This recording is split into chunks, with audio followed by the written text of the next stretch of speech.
I'm a strong advocate of game masters working with the players to create the environment for play.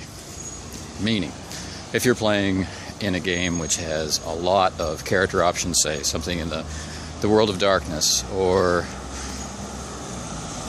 fantasy settings where there are loads of different races. I mean, Dungeons & Dragons has evolved so that there are so many character choices now that it's a very broad palette, and choice is difficult, and there can be problems in a game when all of these different options for player choice were never designed to fit seamlessly together. So the game master and the players have to exert some control over what it is that they implement for play. So I'm a strong proponent of the game master and the players saying, okay, in this campaign, we're only allowing the following character choices, or we're going to base the campaign in this place at this time. That sort of thing. But have you ever run a truly gonzo campaign? I bring this up not to say that this is my preferred play style or any of that, because it's not. However, it certainly is an excellent way to learn your limitations as a game master, your patience and ability to synchronize with other players as a player, and well, it keeps you on your toes. As my example, my first huge Vampire Chronicle, I exerted all the control that you would expect. There was a set choice of clans that were allowed, it was a very specific time period, etc., etc.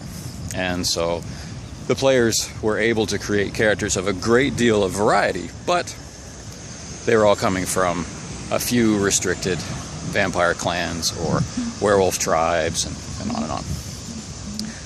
My second big Vampire Chronicle I set in a very altered Vancouver of my own creation, and I took the chains off. Anybody could play anything they want. We just had to figure out how it could logically be there. It was assumed on the basis of the campaign that if they wanted to play it, we would find a logical reason for it to be there. No limits. So of course we had Assamites, and we had Malkavians, and we had Setites, and we had all kinds of things that normally don't get along with each other. And it was our job as a team of game masters and players to figure out how to make that work. So, using the Assamite as an example, what support structures would be in place for that character? What would make it possible for them to be there? What would make it possible for them to operate from there? And on like that. So getting to work with the players in this way to establish the baseline of how their character is feasible in the setting accomplished a lot of things. It had a lot of fringe benefits.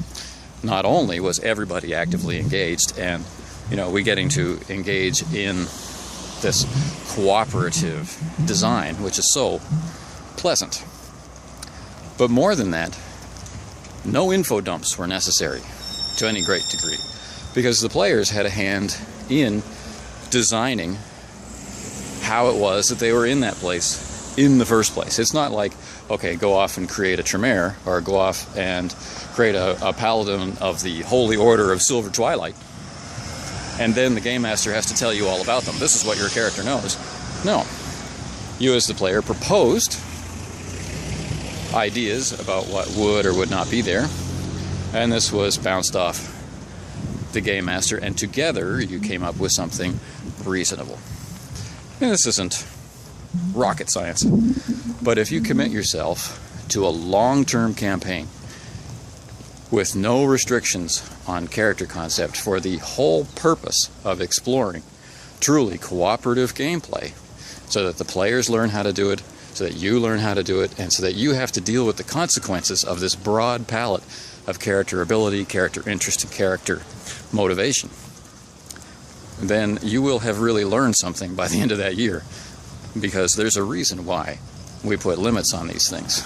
But taking the limits off, well, that's a lesson in itself. Many times we're told not to try things which other people have experimented with and discovered just don't work. And a lot of times that kind of advice is very well placed.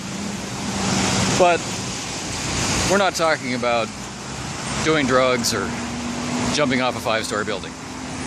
What we're talking about is putting yourself in a situation where you have to use your finely honed, or maybe not very well honed, skills to manage a situation which is completely over the top, where the balance of ability or capability, balance of interest, between the characters and the setting are completely, maybe, at odds.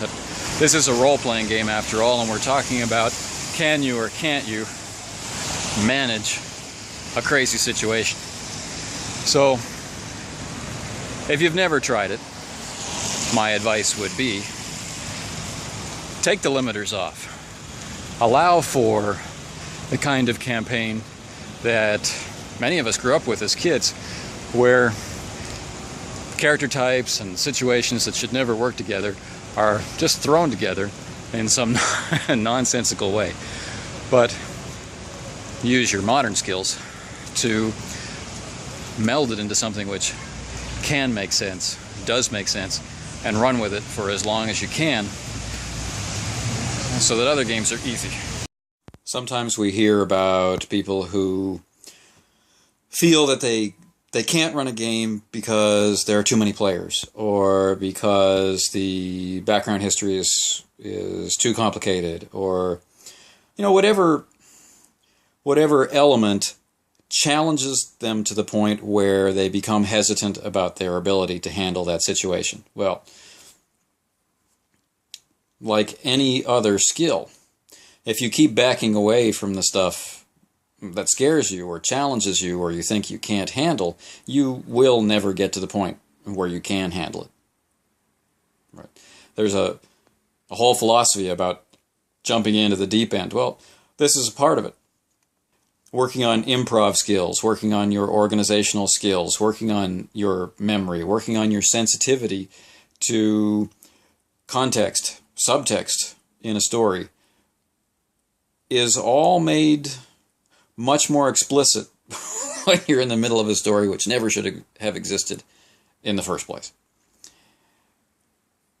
People say that, sometimes they don't want to run a game with more than 4 players, or could never handle more than 6.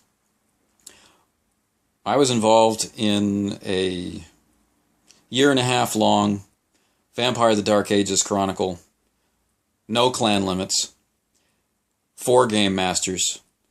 We rotated storytelling duties month to month, or faster. 12 players. At its peak, it had 14 players, but we had 12 players. This doesn't include the 4 game masters. So when I was in the game master's chair, I'm looking at 12 players and 3 of my fellow storytellers. If you had asked me if I could do that beforehand, I likely would have said no.